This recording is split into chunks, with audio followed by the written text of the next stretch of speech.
첫 번째, 자신의 재능을 함부로 드러내지 마라. 지혜롭고 현명한 사람들은 자신의 재능을 지나치게 드러내지 않는다. 그들의 재능은 누구보다 뛰어나지만 그들은 다른 사람들에게 빛을 감추고 우둔함을 보여준다. 빛을 감추고 우둔함을 드러내는 것은 자신의 지능이 낮음을 보여주는 것이 아니라 자신을 보호하고 화를 일으키지 않으며 재능을 더 잘 발휘하기 위한 것이다. 비범함과 특별함을 추구하는 것은 적극적인 인생 태도다. 하지만 혼자만 자랑하고 주위 환경을 무시하면 타인과 어울리지 못하고 혐오감을 불러일으킬 수 있다. 옛부터 사람의 재능은 밖으로 드러내면 안 되고 감추라고 했다. 이 도리를 알아야 어리석은 자들의 질투를 받지 않고 내가 하고자 하는 일을 순조롭게 전개해 나갈 수 있다. 사람은 자기의 장점으로 인해 몸을 망치는 수가 많다. 단맛이 나는 샘물은 가장 먼저 마르게 되고 키가 큰 나무는 가장 먼저 잘리게 된다는 사실을 기억하라. 두 번째, 어리석은 자들을 피하라. 인생을 살아가다 보면 어리석은 자들을 만나게 된다. 이럴 때는 맞서는 기술과 피하는 기술이 필요하다. 사람은 군자와 소인이 있다. 군자는 어떠한 사람에게라도 공명정대하지만 소인은 항상 다른 사람을 놓고 계산하기 바쁘다. 소인은 늘 주변의 크고 작은 이익을 살펴 수시로 공짜로 얻으려는 마음이 강하다. 심지어 그들은 다른 사람을 막무가내로 우매하기도 하는데 그 기세를 도무지 막을 길이 없을 정도다.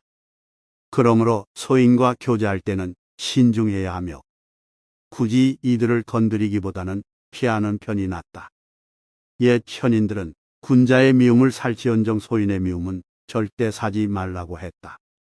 소인은 평생의 삶을 방해하고도 남기 때문이다. 따라서 소인을 절대 얕보아서는 안 된다. 군자는 소인과 친구는 되지 않더라도 소인을 대처하고 피할 줄 알아야 한다는 것을 명심하라.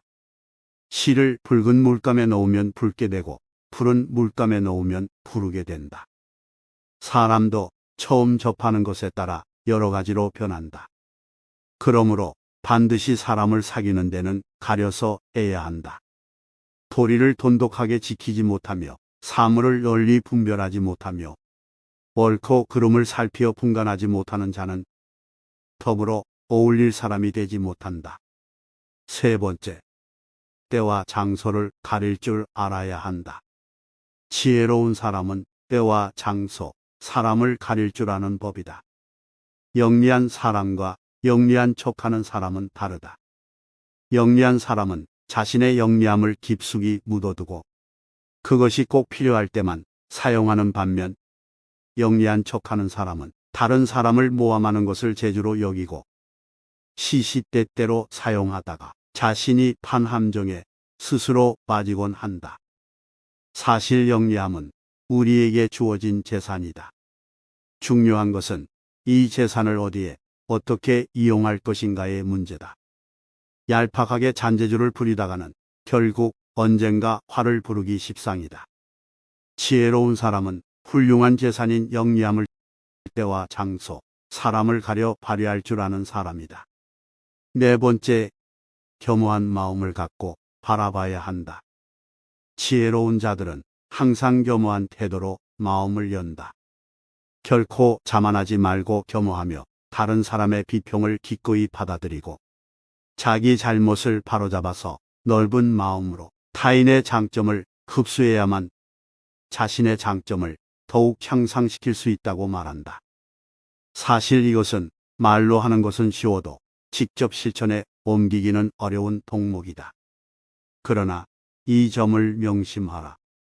양자강과 황하는 작은 물줄기를 마다하지 않아 큰 강을 이루었다는 사실을 사람은 결코 오만해서는 안 되며 겸손이야말로 삶에서 가장 성실한 태도다. 세상은 크고 넓어서 온갖 기이한 일들이 많이 일어난다. 그 속에서 개인은 아무리 힘이 세고 영리하다 해도 우주 속의 한 점 먼지일 뿐이다. 때는 사람 위에 나는 사람이 있다고. 자기보다 뛰어난 사람은 언제나 존재하게 마련이다. 다섯 번째, 의미 없이 논쟁하는 것을 피하라. 현명한 사람들은 어떠한 상황에서도 상대방의 자존심을 짓밟는 의미 없는 논쟁은 하지 않는다. 그게 어떤 주제가 됐든지 간에 논쟁이 시작되면 서로는 원래의 성격보다 자기 관점을 더 세게 고집하기 십상이다. 사실 이러한 논쟁은 아무런 의미도 없고 필요도 없다. 논쟁에서 졌다면 그저 할 말이 없다. 한편 상대방을 철저히 눌러 이겼다 한들 무슨 소용이 있으랴. 그것은 일시적으로 승리를 거둔 것일 뿐 그 승리의 쾌감은 결코 오래가지 못한다. 이뿐만 아니라 가장 큰 문제점은 논쟁에서의 승리를 상대방의 자존심을 짓밟은 대가로 얻었다는 것이다. 남의 체면을 깎아 얻은 승리 때문에 상대로부터 원한을 사서 언젠가 큰 화를 당할지도 모르는 일이다. 상대방과 논쟁할 때는 두 가지 결과를 생각해 봐야 한다. 하나는 의미 없는 표면적 승리이고 또 하나는 상대방의 호감이다. 이 두 가지는 한꺼번에 얻을 수 없다. 따라서 우리가 진정으로 원하는 것이 과연 무엇인지 곰곰이 저울질해보고 생각해 봐야 한다. 여섯 번째, 교만한 마음가짐을 버려라. 나를 비워야 타인을 담을 수 있는 것이다. 교만은 사람의 몸을 감싸는 악취처럼 나에게 훌륭한 조언을 건네는 친구를 쫓아버린다. 다른 사람의 의견이 나와 다르다고 해서 틀렸다고 비난하며 잘난 척하지 말고 잠시 스스로를 돌아보아야 한다.